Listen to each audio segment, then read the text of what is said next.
Sedikit saya mau menghuraikan Ruqyah Jibril yang tadi malam sudah diperkenalkan kepada Bapak Ibu sekalian, di mana Ruqyah Jibril ini sangat mujarrab untuk menjampi ataupun menghilangkan gangguan makhluk halus dan juga gangguan-gangguan dari orang yang dengki kepada kita dan daripada orang-orang yang coba untuk menghalang-halangi segala kegiatan kita.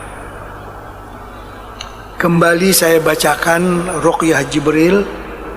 Ruqyah itu kalau bahasa kita jampi Jibril, ya, yang diajarkan oleh Jibril kepada Nabi kita Muhammad sallallahu alaihi wasallam bagaimana menghadapi gangguan dari makhluk halus.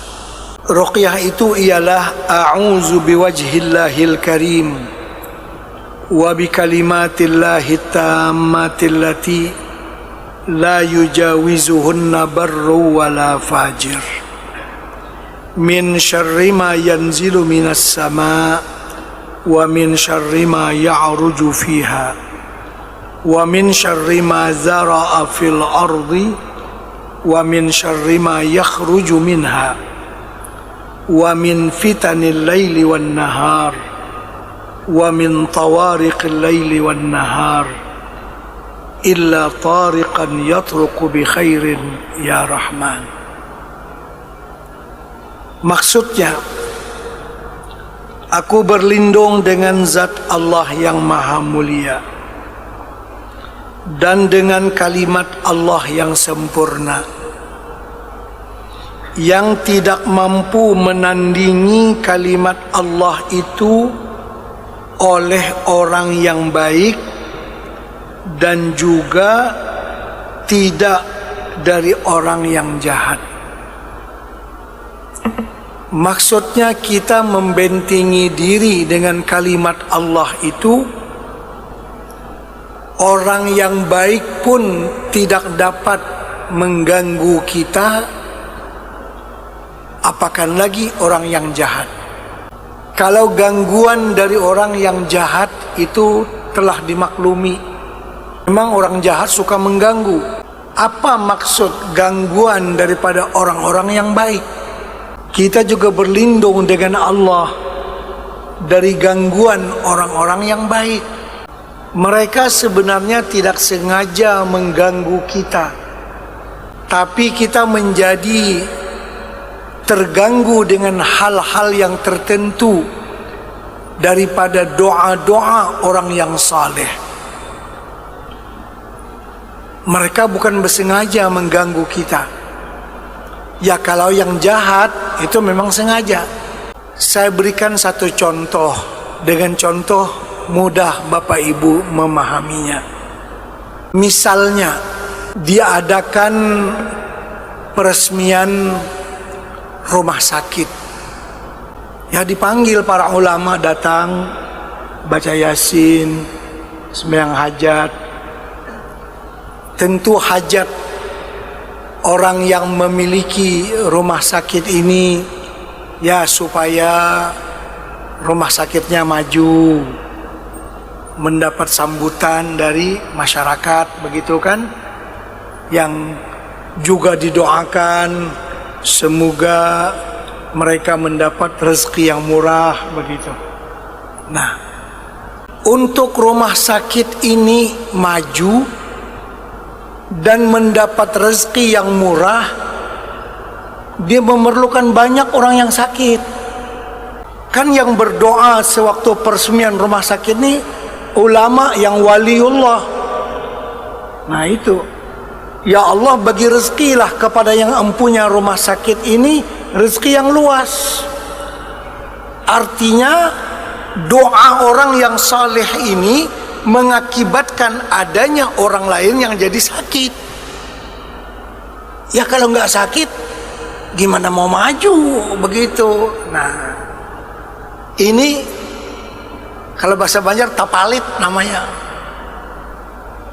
Jadi kalaupun yang berdoa sewaktu meresmikan rumah sakit itu seorang waliullah yang dengan makbul doanya itu banyak orang yang jadi sakit, sehingga nanti maju rumah sakit itu untuk kami ya Allah tidak, biar kami jangan jadi sakit. Artinya doa wali itu tertolak kepada kita. Nah, itu maksud daripada orang yang saleh pun tidak bisa mengganggu kita. Mereka bukan bersengaja mengganggu kita, tidak.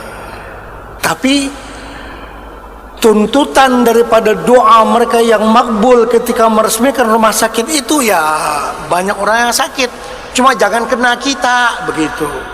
Nah, itu yang dimaksud di sini. Saya ulangi,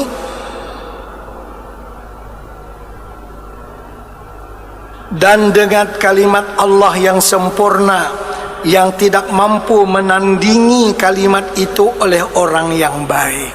Nah, mereka tuh baik orangnya sih, wali-wali Allah yang berdoa itu.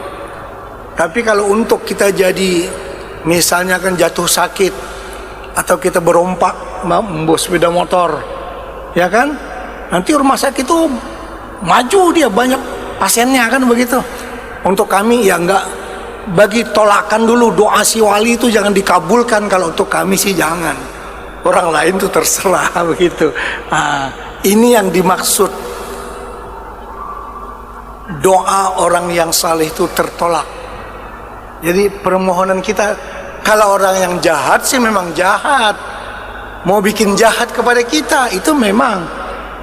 Orang yang saleh juga nggak bisa mengesan kepada kita, nggak bisa mengakibatkan kita menjadi korban, lalu akhirnya pergi ke sana, ke rumah sakit itu. Ya, itu mungkin yang masih perlu dihuraikan di sini.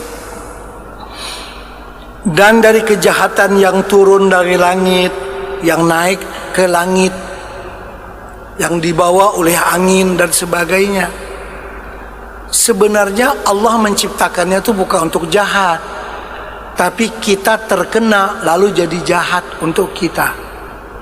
Contohnya, Allah Ta'ala menciptakan hewan, katalah seperti sapi, dagingnya untuk menjadi gizi kepada orang yang memerlukannya, diperlukan untuk pertumbuhan badan yang sehat dan kuat, perlu kepada daging tersebut. Tapi kalau kita orangnya darah tinggi, makan dagingnya tuh justru mungkin stroke. Nah, itu yang kita maksudkan di sini, dari kejahatan yang naik dari bumi ataupun yang turun dari langit. Bukan Allah menciptakannya untuk jahat, tidak, tapi kita terkena imbasan daripada kejahatannya. Bukan salah Allah menciptakan daging yang bergizi untuk memberikan kekuatan kepada orang yang memakannya. Yang salah itu kita yang darah tinggi memakannya itu. Jadi untuk kita jadi jahat itu. Untuk orang lain yang memerlukan gizi itu justru dicari-cari kan, daging untuk diberikan kekuatan. Seperti juga angin yang bertiup.